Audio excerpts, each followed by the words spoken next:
Welcome back, aliens. My name is Navin Reddy, and in this video, we'll try to implement the linear search and binary search in Python. Now, in the previous video, we have talked about the theory of it. The reason we went for that is because we wanted to understand the big O notation, which basically represents the time complexity. So here, we are going to basically implement this in Python so that we can also see the steps it takes, right? It's easy to implement linear search and binary search, but the idea here is to see the steps, and that's why I will write the entire code. Now for that, what I will do is, we'll have a file. So I'm using a VS Code. Of course, you can use any IDE which you love, but we are going to use VS Code here. And let me open the file. So let me create a new file here, and I will name this file as search.py because in Python we say py is the extension. And in this, let's write the code. Now, first of all, what we want to do. So if you remember in the theory, we have talked about this, right? So let's say we have a list of elements here. Now, in this list of elements, if you want to search a particular element, we have multiple ways of doing it. We are looking at two, the linear search and the binary search.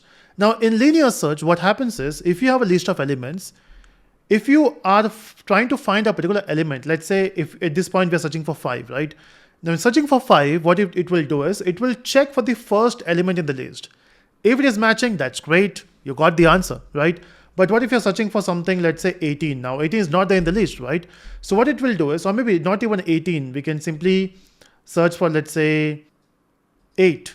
Now, if you're searching for 8, it will check for the first element. Is it matching? No. Second element, is it matching? No. Is it matching? No. Is it matching? No. Is it matching? No. So basically, it will search for every element.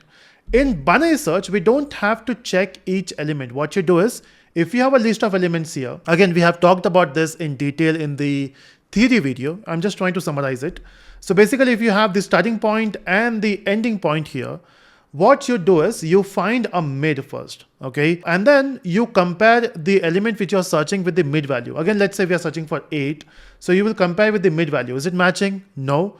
Then what you do is you check whatever you're searching for, which is 8 in this case, is it less than 9? If it is less than 9, what you do is, see, if you know that if the number is less than 9, okay, I forgot to mention one more thing which we talked about in theory. In binary search, you have to make sure that your list is a sorted list. Okay, in the linear search, we don't have that requirement. So here what you will do is you will search for, if you check, if 8 is less than 9, yes, then why do you even need to know about these elements, right? So we can skip the entire section here. And by doing this, what we are doing is we are reducing the size of the list to half in the first iteration. Of course, what you will do is with the new values you got, you will again find starting and ending, and then you find mid, and then step goes on, right? Let's try to do that in the practical here. Now we are doing it in Python. If you want to go for the Java code, we have also uploaded the Java video for this. You can check it out. Okay, so let's write some code here. Okay, so first I want to verify if things are working out. You have to make sure that you have the Python installed. So I will just use print. And if I run this code here, you can see it says hello world. That means my Python is working. The version of Python which I'm using here is, I will say Python 3 version. The version is 3.9.6. Okay, this works. Let me clear the screen, and now let's get started. So I don't want the left hand side. Let's only focus on the code and the output. So we can reduce it a bit. Okay. So now here what I will do is I don't want to print something. I want a list of values, right? So I can store the values in nums. And at this point, what I will do is I will create some values. I will use some values. Let's say 3, 5, 7, 9, 11. Again, my love for odd numbers. Okay, the moment if I put a semicolon, just ignore that. It's just that I work with multiple languages. In most of the languages, we have semicolon. So that's the issue. Anyway, so when you say nums and when you got a list here, and for linear search also, I'm going for sorted values, not needed, but let's have the common values for both the algorithms, right? So we got a list here, and then on this list, I want to search, right? And once you got the element, I will store that in a variable called result. And I will ask someone else to search it, right? So what you want to search, we also need that variable. So let's create one more variable called target, which is a value which you want to search. Let's say I want to search 7 years or maybe 9 here. So the values which I have is this, which is nums, and the value which you're searching for is 9. So what you will do is you will simply use a function, let's say linear search, and this is not an inbuilt function. I'm going to create this. In this, you have to pass two things. You have to pass a list and you have to pass the target as well. Of course, right, when you say, hey, linear search, search an element for me, Linear search will say, okay, I will do it for you, but tell me from where I want to search and what to search. So where is the nums, which is a list of values? What is target? And then it will give you a result. And then I can print the result. I can say the target found. So in fact, I will just print a format here so that we can get in the particular format. So I can say the target, or maybe I can use a value itself. I can say target, so that we'll get the value. So I can say value 9 found at, and we can specify the index value here. Now what will be the index value? Now this index value is basically your result, right? Because in result we are going to get the index number. And now let's define this function, okay? Because at this point, if you run this code, it will say, hey, you're using a function which is linear search and is not defined. So let's define this. So I can just go on top. Of course, you can define functions anywhere. It will be called only when you call it, right? So I will say def, and let me define the function as linear search. In this, I'm going to accept nums and target. Of course, you can have different variable names here, but just to use the same name, I'm using it. Okay, so in this function, let's implement. Now, how do you implement? Basically, what you have to do is you have to move from the first element to the last element. And the way you do that is with the help of for loop, right? So I can use a for loop here, and I will use a variable name, let's say I, and I will say for I in range, because we want to go from the first element to the last element. But how do I know the first element? It starts with 0. So we don't have to even mention that. Let's mention the last element or the number of elements you have. How do you know the number of elements? At this point, I can say 5. That will solve the issue, because if you can see, we do have 5 values. Okay, at this point, let's give 5 and then let's change it later. So we are searching, we are going from 1 to 4, because in range, whatever you mentioned, that is excluded. So it will go till 4 only, 0 to 4. And then I can check with each value. So I can say nums of I. Basically, I have to compare each element, right? So I have to compare this nums of I. Now, what is there in the nums? It is the values. So when I say nums of I, if the value of I is 0, we are basically focusing on 3. When your I value is 1, we are basically focusing on 5, right? So let's compare this, not this. Let's compare this with the target. If it is matching, I can simply happily return the index, right? But what if it is not there? In this case, I can return -1. So basically, if you have the value, return the value. But what if you don't have this value? So you have searched for all the elements and then 9 is not there. In that case, it will return -1. So now by doing this, if I run this code, you can see it says value 9 found at 3. That's awesome. Is it true? 0, 1, 2, 3. That's right. So it's giving the right answer. But then what if you don't have a value? What if you're searching for, let's say, 8? Now we don't have 8 in the list. If I run this code now, you can see it says the value 8 found. Now that's weird. The value is not there. Found at -1. Okay. The thing is, the value is not there. But the thing is, we have written this statement here, which prints value found. That's a bit misleading, right? So what I can do is, I can check if result is not equal to -1, then only I want to print this, because this will be printed. So value found will be printed when you don't have a result value is -1. But what if the value is -1? In this case, I can print not found. Okay, just not found will work. So if I run this code now, it says not found. Okay, so if you are searching for element which is there, so it will say found, otherwise it will say not found. So it says 5 is found at 1. Cool. So we are done with the linear search, right? So let's try for binary search now. So what I can do is I can simply copy my code for the linear search and change it to the binary search. I mean, have one more code for the binary search. So here I will say this is binary search, and then it will accept the same value. The only thing is in binary search, you don't start with the first element and go to the last element. You do something extra. So what I will do is I will just change this. So what you do in binary search is, first of all, you need 2 values. Well, you need a starting point and the ending point. So basically we can call it as a starting point and ending point, or you can say this is left, which is the leftmost value, and this is right, the rightmost value. Now we have to specify the index of it. So left will be 0 and right would be what? Right is 4. So yes, at this point I'm using the hard-coded values, but we'll change it, don't worry. So I'm using left as 0, right as 4, but then how do you check? So remember, we have also talked about one more thing. You have to find mid at every point. So, and not once, you have to do that till you find the element, right? So you say while left is less than equal to right, because I want my left value to be less than equal to right. If it is not the case, it will stop the loop. But then what you will do inside this loop, you have to find a mid.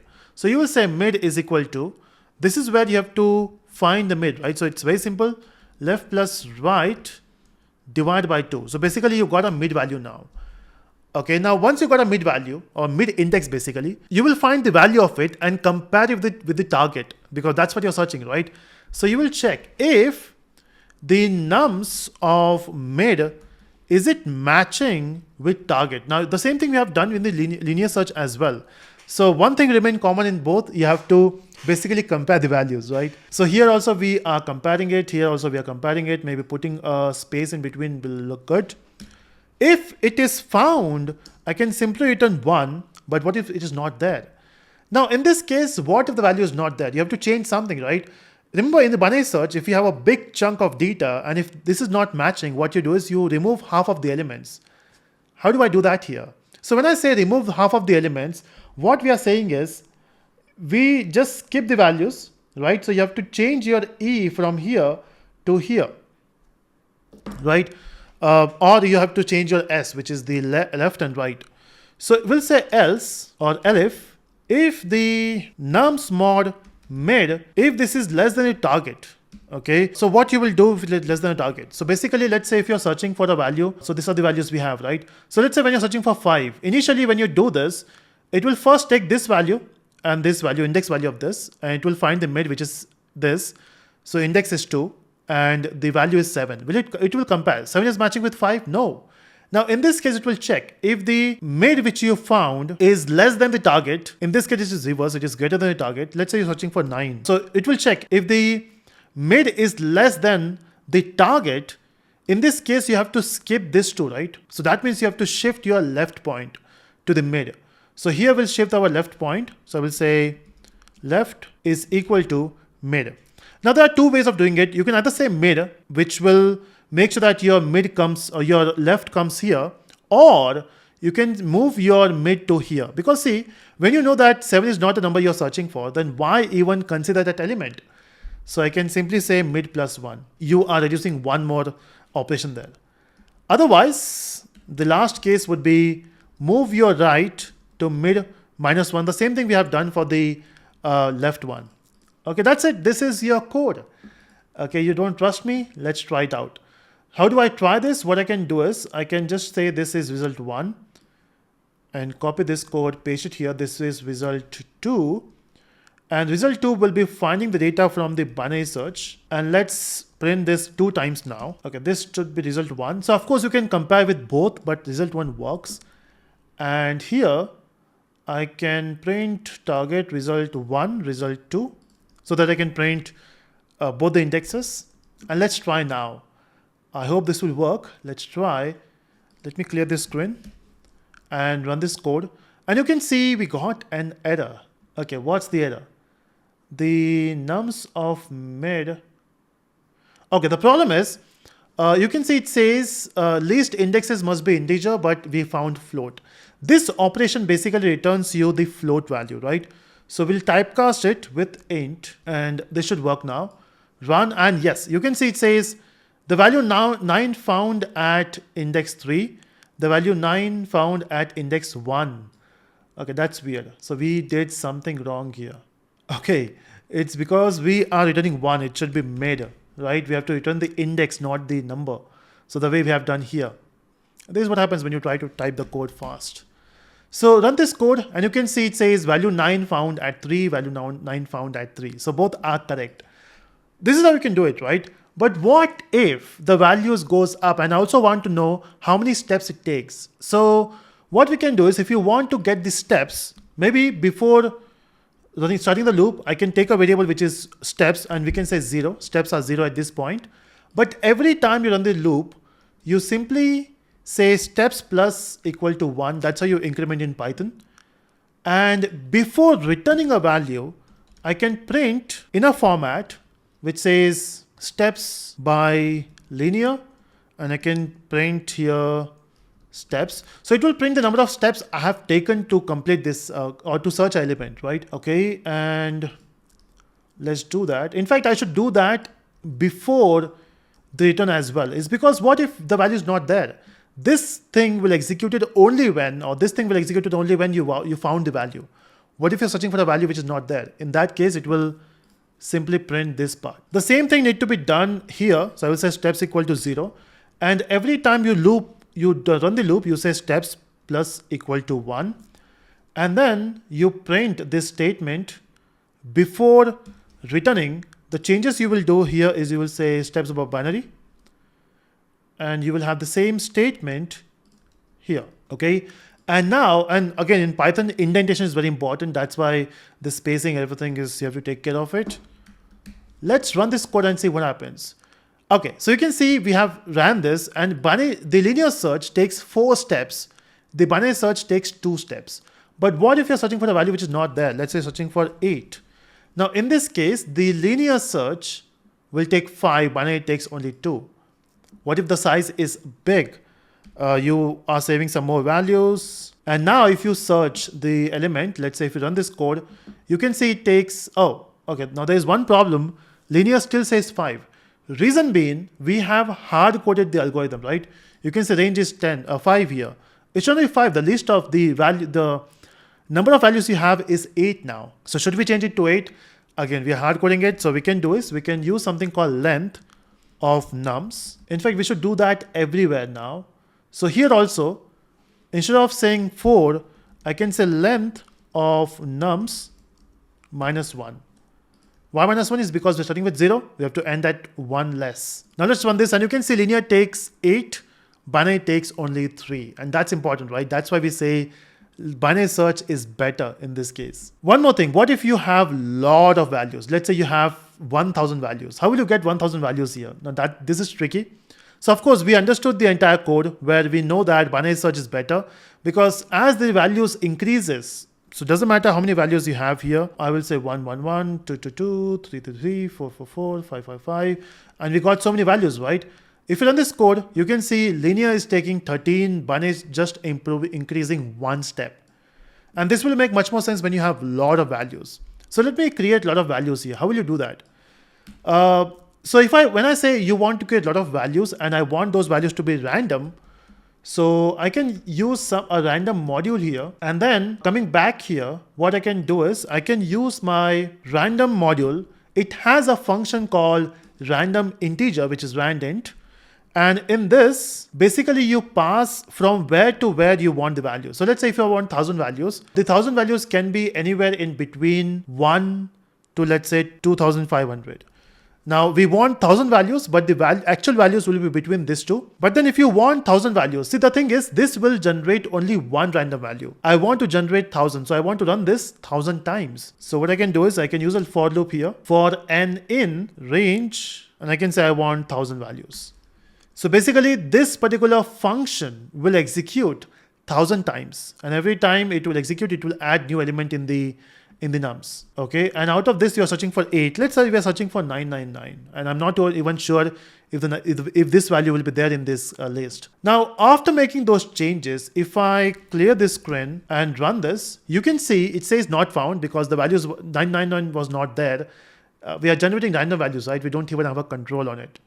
But if you look at this, it says linear search took 1000 steps.